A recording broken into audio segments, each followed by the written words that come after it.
So, welcome everybody. This is Dave Walker again, co-founder and CEO of the B to SMB Institute, and I'm very pleased to be joined by Chris Vasquez of AWeber. Say hi, Chris. Hey, how's it going? Thank you for having me. Really great to have you. Really appreciate you. I think that everybody knows who AWeber is, but why don't you just give us kind of the brief history of AWeber and really how you serve small business? Great. So we're an email marketing platform. Well, I'll get to that in a sec. We started as an email marketing platform more than 20 years ago when our founder, Tom Colzer, who still owns the business, is deeply involved in the product development.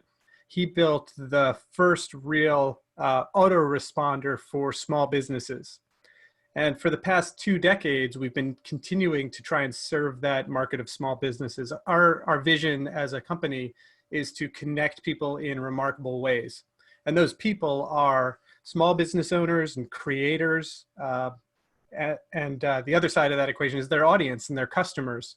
So our main product offering for a long time has been email marketing services, ways to build a list of email subscribers and then send them messages, whether it's newsletters or automated content. But most recently, and we're really excited about this, we actually just introduced a push notification offering to our product as well, to allow more choice between those people in how they create and interact with their remarkable experiences. As we've been testing it out and experimenting with our beta users, we're just like continuously surprised by the creative ways people go about operating their businesses and building audiences. I could talk about AWeber forever, so you might want to cut me off. No, in full disclosure, the B to SMB Institute are AWeber users, happy AWeber users. And by push notifications, you mean via text or via social media? How do you mean by push notifications? They're via browser notifications. So there are a couple of primary use cases that are really the most common ones. So if you have super fans of your product, if you sell let's say hats online, and you have limited edition hat runs that your super fans really want, offering them the ability to subscribe to browser push notifications allows them to see as soon as that sale goes up and purchase. We actually have just one customer I'll tell a quick story about because I love their business. They find barn finds. So these are old cars and trailers and things that people find in garages and barns and sell to people who refurbish them and resell them. Very cool. They use push notifications so because folks build their businesses on refurbishing and reselling this stuff. So people want to know as soon as new things hit their marketplace. And they found it as a really effective way to communicate again with those super fans who need to know as soon as new listings are up. Very cool. So just as a sidebar, my wife went to school with the guys from American Pickers. So I think they would dig that push notification, I'm sure, for their business, because they're always finding stuff, to say the least. Yeah, that is the coolest business. Yeah, I can imagine. Very, very fun. It's like a treasure hunt every day. It's very cool. So give us a little background on you. So how did you become a wise person in the ways of the SMB? Well, I started out way back in the day with a little boutique web design and development agency. And from there kind of moved back and forth throughout product and design roles. I'm the director of product at AWeber now. And AWeber was really my first direct experience since my agency days with small business users. Most recently, I'd been at a company that served Fortune 500 and mostly Fortune 100 companies in advertising. So the last 5 years at AWeber has been a crash course in understanding and empathizing with small business owners as they try and wrestle with not only the business that they're trying to build, but also oftentimes very tight, like familial integration with that business. And I have a personal connection to small businesses. My fiance is an interior designer. Okay. And I watched her start her business from nothing. And over the past 4 or 5 years, almost 5 years, build it into something that has replaced the previous corporate job that she had left. And getting to watch her go through the same struggles that our customers go through every day has, it just drives like a personal connection to our customers that I don't know if I would have otherwise. Like seeing her have to figure out accounting, have to figure out building her audience, and then keeping them engaged, making sure that they're happy, turning them into repeat buyers. Like that, I don't know how small business owners do it, but I'm incredibly impressed by them. You know, it brings up a great point. You know, everybody who's in the B2 SMB space should at least live for a week with a small business just to get that Yes. view, you know, just to get that kind of tactile sense as to how much of a struggle is it, you know, and I'm certain that you learned a tremendous amount from just observing what that struggle is, and obviously a great source of empathy for what small business go through. So I like to kind of start these things off by just asking a very a frequently asked question, the kind of the where were you when question. Where were you when really this whole crisis that we've been through for most of this year? Where were you when you realized, oh wow, this is serious. This something big is happening here? Yeah. So it was there were three things really that I recognized as really standing out. So I live in a neighborhood. I'll start with like the non-business side of this, but like, how did I realize that the world had changed? I live in a neighborhood that's pretty tight. Like we have a fantasy football league together, and we would, prior to lockdowns, get together all the time. And more people, even just in the couple blocks around me, started losing their jobs or being furloughed. And these were people who were not necessarily small business owners, but were working at corporations. That was the first thing, where like my direct neighbors' livelihoods started being impacted. And in AWeber, we saw two windows that were really interesting. On the one hand, we saw some of our customers asking us for deferrals of their subscriptions and for just help with the subscriptions, because email is core to their business, but they were also facing external pressures that made it difficult for them to continue apace. And AWeber is an incredibly kind and generous company, and went out of their way to address or to work with each individual customer. I'm really proud to work there. But on the flip side, we also saw an incredible increase in usage of our platform.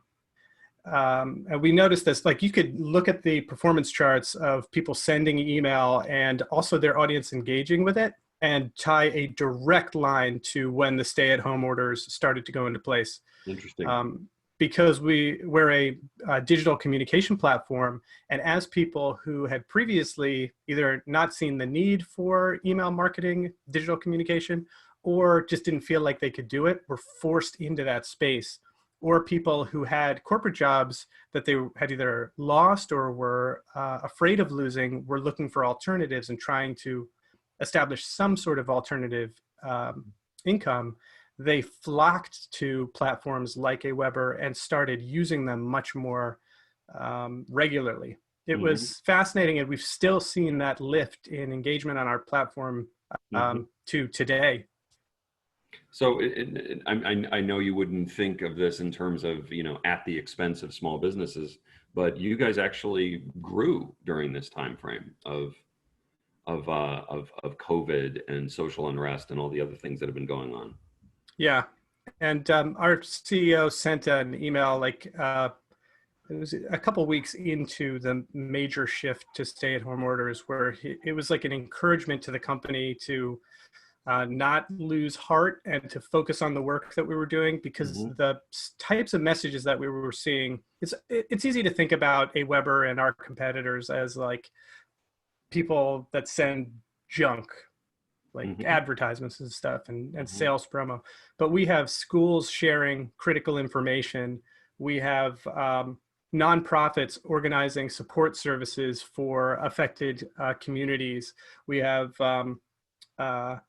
cities and state governments sending critical care information all through the network. And like, it wasn't only small businesses who found that they needed the communication channel that we provide, but it was all of these other entities as well, nonprofits, schools, et cetera, that were using the platform because they couldn't rely on so many of the other methods for information dissemination that they'd used in the past. Hmm. Yeah, so this is really, I don't say this happily because of the impact on people's real lives, but we have seen sustained usage of our platform since the stay-at-home orders went into place. I want to just dig a little bit deeper on that. Just it Yeah. provokes in me at least the question of, you know, you saw an increase in the volume of activity, kind of the how the communication was going on, but did you start to see patterns in what those small businesses were saying to their customers? I mean, it kind of like what was the message that they were sending out? Kind of were any patterns that really kind of showed up? Yeah. I'd say the initial pattern was everyone focused on COVID, and Yeah. there was a lot of communication about how services were changing and also just the general experience of COVID. And I actually expected that to last far longer than it did. It was really Hmm. only a couple weeks after the stay-at-home orders went into place that people were messaging directly about COVID. Hmm. And like we have a variety of hypotheses about what happened. Like, one, did the creators get burnt out on writing about their business in the context of the stay-at-home orders? Did Hmm. readers end up getting burnt out because of how much stress comes from reading about this consistently? Hmm. I don't really have a good answer for you, but that was the first pattern. The second, I wouldn't say actually that has been a large overarching pattern for the majority of the communication that's happened since. Although I will say that more and more users are trying more advanced, I say users because that's the product The context I product bring to this. audience, yeah. People, more and more people are willing to experiment with more advanced functionality than they might have in the past. So Uh-huh. by far, most of our users send point in time emails. You write an email about a sales promotion and you send it right now or you schedule it for next Tuesday. Right. And we've seen pretty significant, I think last time I checked, it was like a almost 20% lift in our users using the automation platform. Hmm. And not just to do simple things like welcome messages, but cart abandonment campaigns, interesting promotional campaigns, and really creative things with segmenting their audience. So Hmm. in terms of the content they're sharing, I wouldn't say that there's been a major shift in the types of things that they're saying to Hmm. their audience, but the ways that they're trying to say it and the ways that they're trying to increase the efficiency of their email marketing does seem to be changing and getting more advanced, which is Yeah. really exciting because the more we can do for them, so they can get back to what they feel like they were made to do, and that's not Mhm. just for AWeber. I feel like for all of us selling products to small businesses, like that's one of the biggest things we can do is Mhm. remove the need for them to spend time with our products so they can do the thing that they love. Like that's a win from our point of view. That's great. So I imagine in the early days of really you guys as an executive team kind of recognizing, wow, this is going to be really impactful for our small business customers. And we're not sure how yet. You're obviously as a director of product, you're kind of in the heart of the conversation. I'm sure that's going on at the most senior levels in AWeber. What are you guys talking about in those early days about what you need to do? So we actually had a I want to, like, my gut reaction is to say that we had two separate conversations, but they really weren't that. But we were balancing two things. One was the health of the business. Like, how do we make sure that for our customers and for our team, how do we come out of this? How do we sustain ourselves through this? Because Hmm. this was before we really knew what the impact was going to be on our business. We didn't yet know that more people would end up using our platform. But the other side of it too was trying to think about, like, the altruistic side of this is how can we, given the position that we have and the tool that we have, support a group of people who are likely to be much more dramatically impacted than we are. Because we knew that, like, when we were planning for a downturn in our business, like we were planning for the worst case scenario and trying to make Hmm. sure that we were acting as efficiently as possible, you know, had the reserves that we needed to come through after a significant period of time, and we were in a pretty healthy spot. But we also recognized that we're not a brick and mortar shop. Mm-hmm. And stay-at-home orders were not likely to impact us the same way that it's impacted every single store on the main street in my town. Right. So how could we change our product or offering or business to better support those businesses and those Mm-hmm. people? And we did a number of things. We put in place internal processes to handle those case-by-case bases where users reached out to us for assistance. And we also decided to introduce a free plan. And this is something that we had, over the 20 years that we'd operated, we had not ever had a free plan. Mm-hmm. And in the midst of a pandemic, Mm-hmm. with a whole lot of uncertainty all around, we made the decision to release a free plan because we felt like, I mean, we had started seeing people come to the platform to try and replace the in-person business that they were doing or supplement it. And we just wanted to do what we could, again, given our position and our tool, to support those people who are much more affected than we were. I'm not sure if that's a helpful answer to it. Yeah, but no, it is, because I mean, I think a lot of, there were, I think, a lot of initiatives out there that were, frankly, hard for businesses who had never offered a free product to recognize. Look, we have to do it. We have to, basically, if we really want to lean in on helping small businesses, we have to minimize their risk in trying us and using us to help themselves. Yeah. So I applaud you guys for doing that. I think that's smart. Now, I had invited you to talk about something that your COO, Sean Cohen, had told me about back, I think in April or May, and it was this thing called pivot packs. So first and foremost, I think it's a great name, and I kudos to whoever came up with the phrase pivot packs. But give me in as much detail as you want, give me the evolution of pivot packs and really the playbook of how you ultimately, as head of product, going to put that together. Great. And I want to share the majority of the credit with our incredibly talented marketing team. Mm-hmm. And the way our product and marketing teams play together is one of the most fun things about working at AWeber. But what we did is, I would say we started out on the wrong foot when we started trying to produce these pivot packs, because we did the thing that we were used to doing as SaaS marketers. We wrote think pieces about like why it's important to transition to from your physical business to an e-commerce business, or even when we were writing how-to, it was all theoretical. Like, what is important? What principles are important when you're transitioning from your physical business to your an online business, or offering your services online?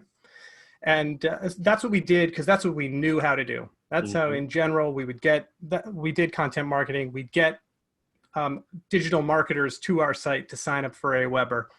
But that's not who we were really trying to serve this time around. We're really trying to serve these people who in the past had either not wanted to or not felt comfortable taking their physical services or products online. So what we found rather quickly with our first iterations of these pivot packs was that they just weren't helping people.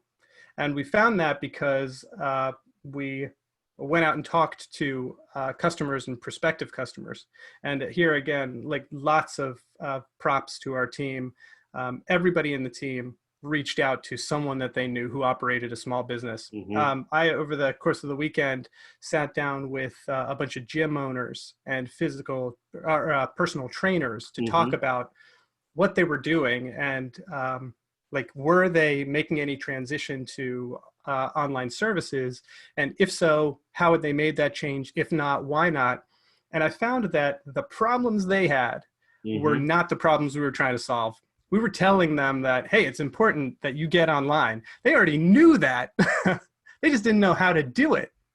And they weren't concerned with the high level, like, when you're going online, it's important that you maintain a consistent brand voice. Like, that doesn't matter to them. Right. These were sophisticated people about their business who already knew, like, they already had some sense of what branding meant to them and some sense of what their tone in communicating to their audience was. What they had no expertise in was how do I even host a live workout or training class? And then from there, how do I charge people for that? And like those were only the opportunities they knew about. So we started developing more. Our next step was to develop more robust pivot pack content for use cases that our customers already, or these prospects already knew about. So they knew they wanted to take their live training sessions online and charge for them. It's a pretty easy problem for us to solve. Our challenge is how do we communicate that to these people? And what we ended up with were very direct, prescriptive, step-by-step tutorials.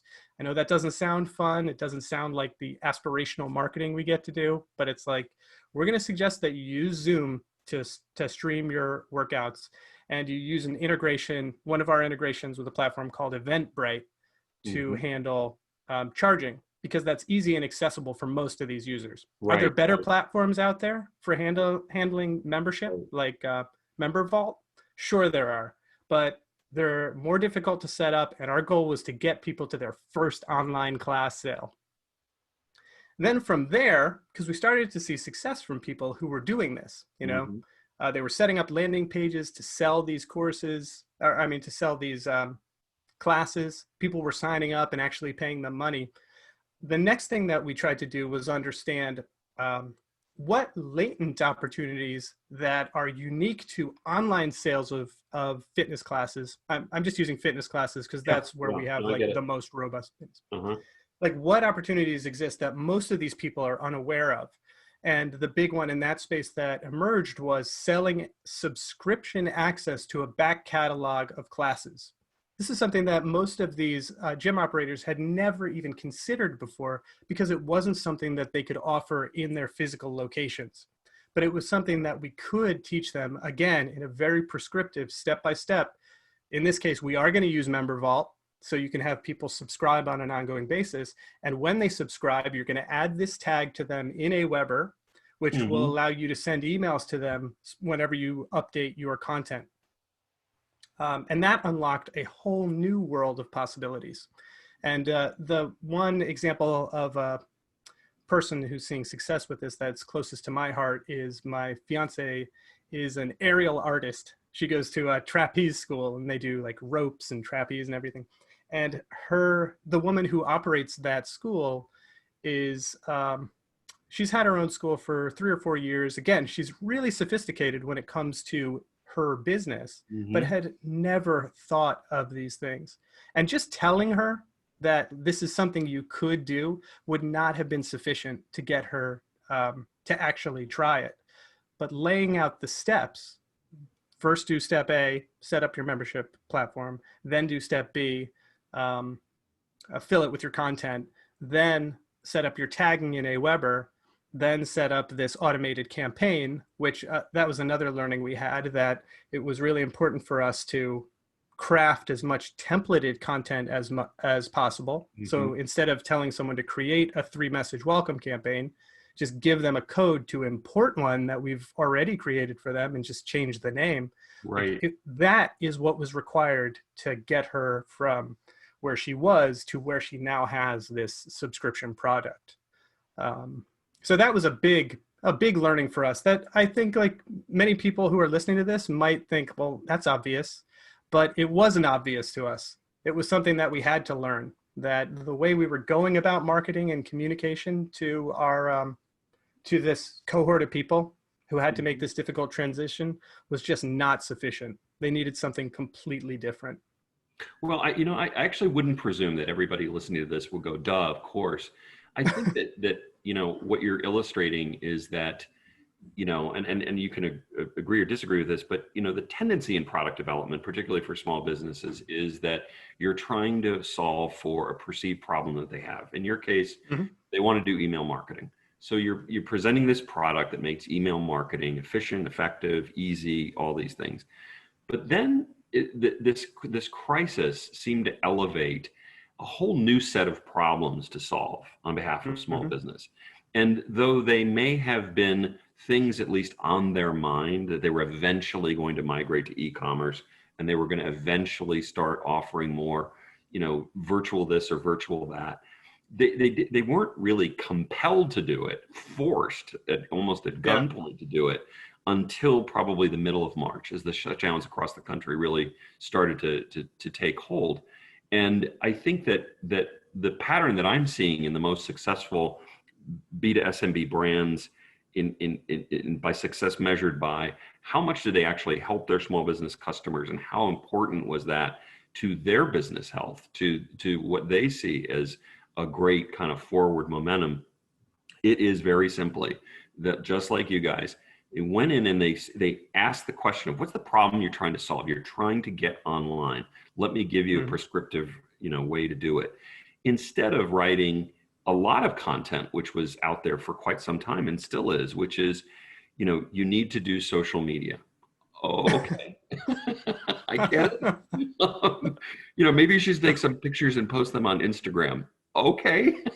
But for so many small businesses, you're so right. They didn't know how to do it.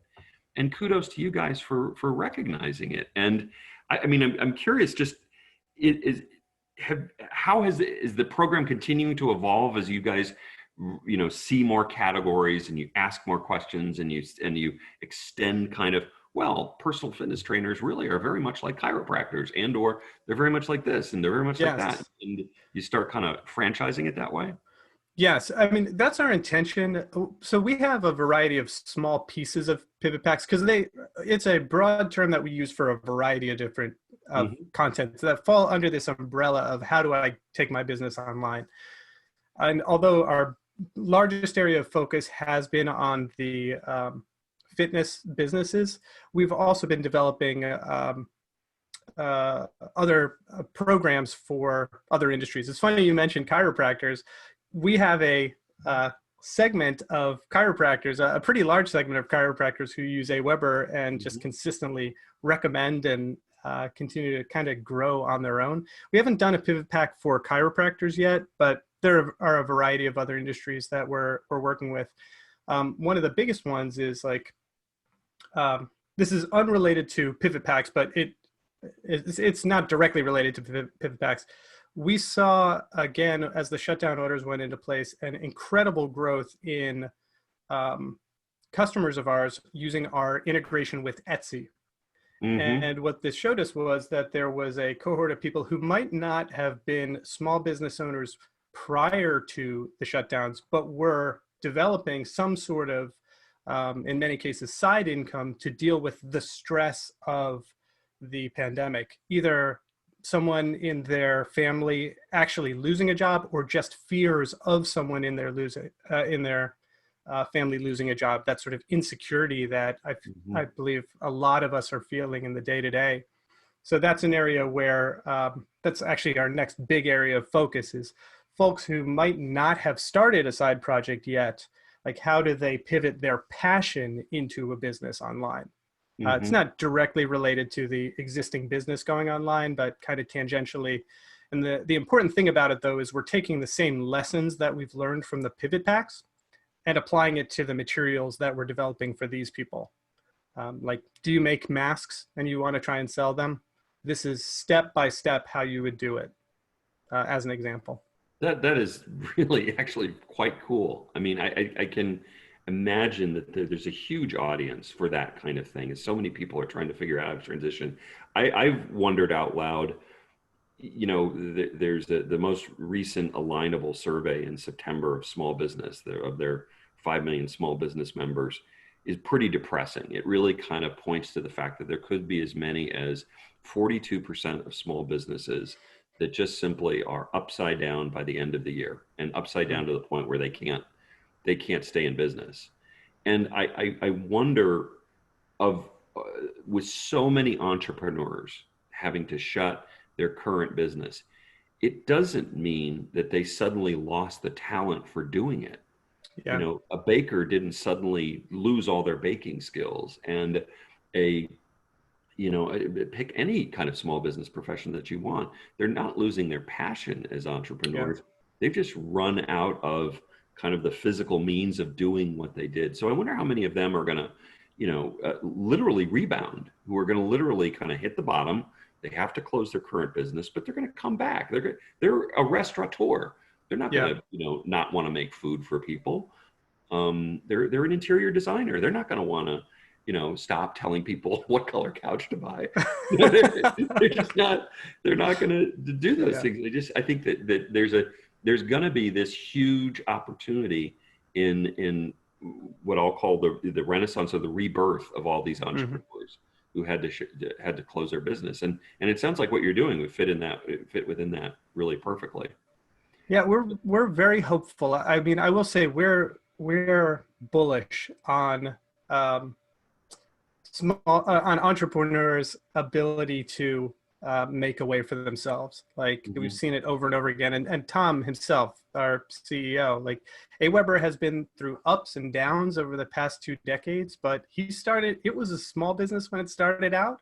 And it is through that grit and creativity that I think entrepreneurs, whether they started an email company or started a bakery, like you mentioned, exhibit, that it's been able to carry on. And like the word that you used, renaissance, is, I think, such a good one, because I don't want to diminish the pain of what is happening right now and how hard things are for people right now.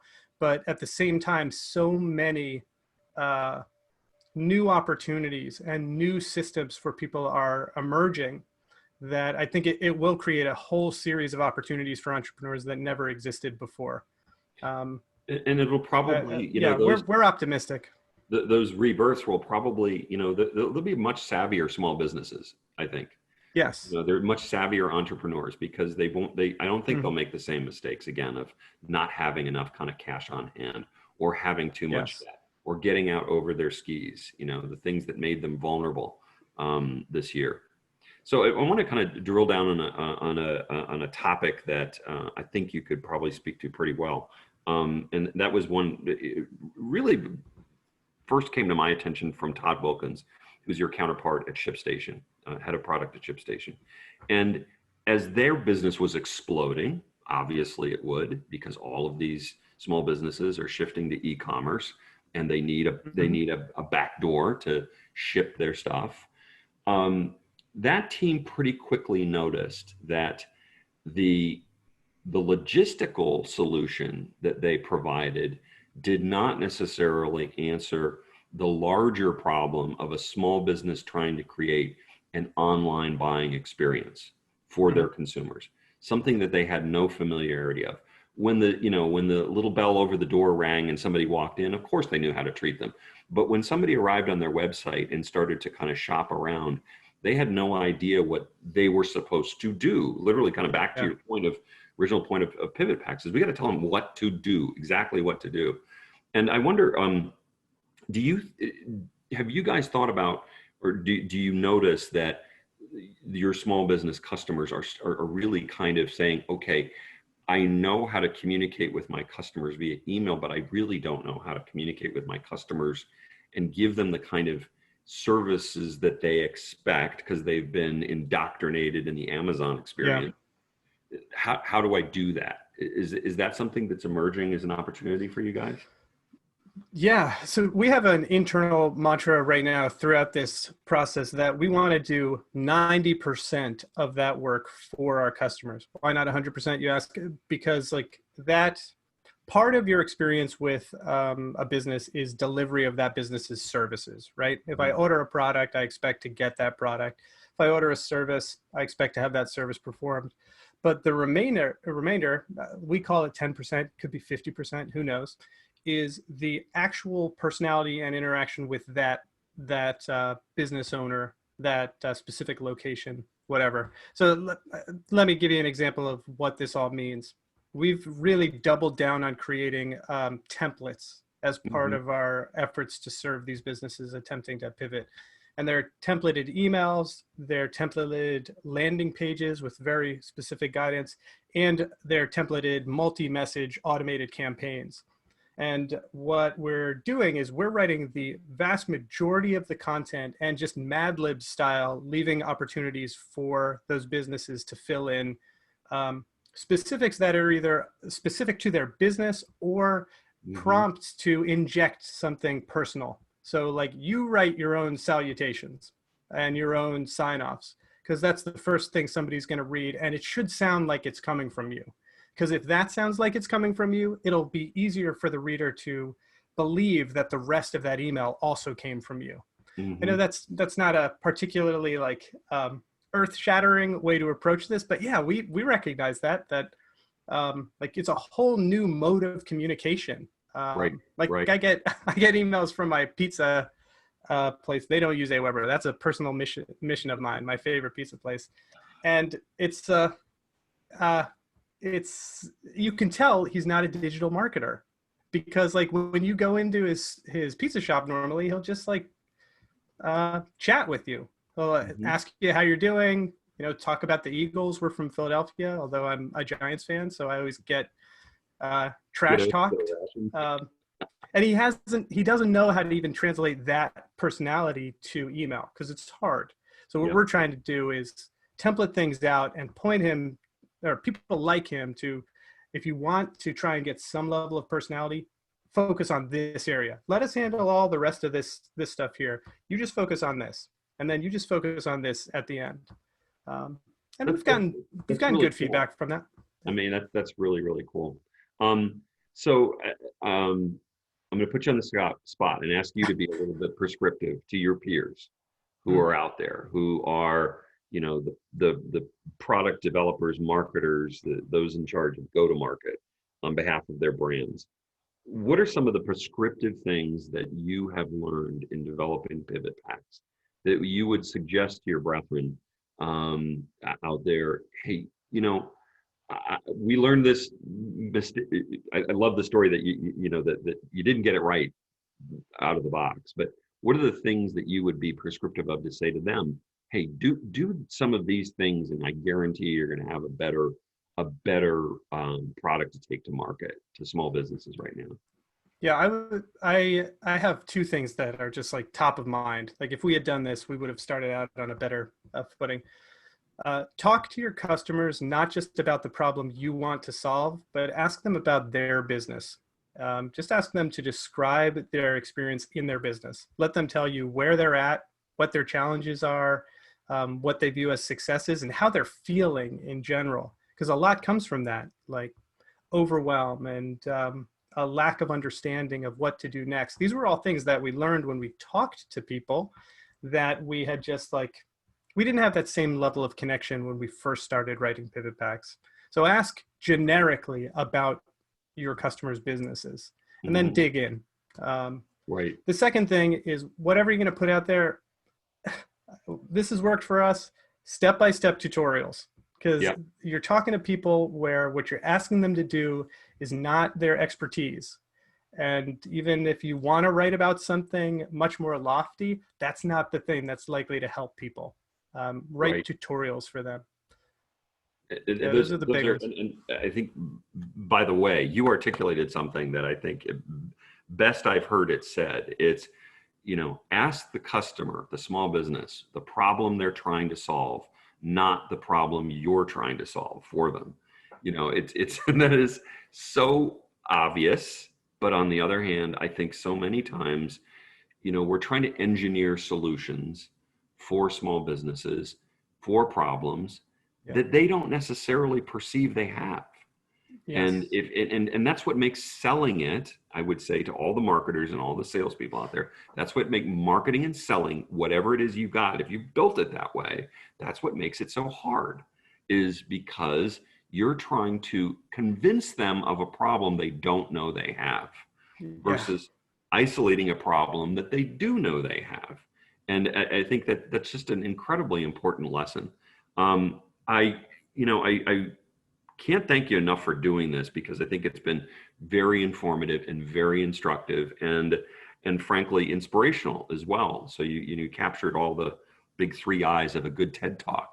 And I really appreciate that. Um, I I want you to come back and at a later date and really give us a progress report on pivot packs. And I'd love to figure out a way for us to take some of these templates that you've developed and really we'll show them to our audience. We'll let them link into them and just, kind of see them and say, oh, this isn't that hard. Yes. It's important work, and it's time consuming, but hey, it's really not that hard. Because it does really kind of echo a lot of what I'm hearing from across brands, that the big ahas that they're having are actually in the smaller solutions that they're bringing to the more immediate solutions that they're bringing to their small business customers. And you certainly are doing that. So hats off to you. Well, I appreciate it again. And I can't wait to hear what everybody else has to talk about too. Because one thing we recognize is we do not have anywhere near all the answers. Yeah. So we're learning, and I would love to share progress on the pivot packs as they continue to grow. We're getting ready to release this like massive one that consolidates a lot of the fitness information we've been producing into one single source. And I'd love to come back and talk about how that launch goes and what we learned from that process, because I'm sure we're going to have made as many mistakes as we made good decisions, and I'd love to share that with everybody. That's great stuff. Hey, Chris, thank you very much for doing this. I really appreciate it. It's been great. Thank you so much. All right, take care.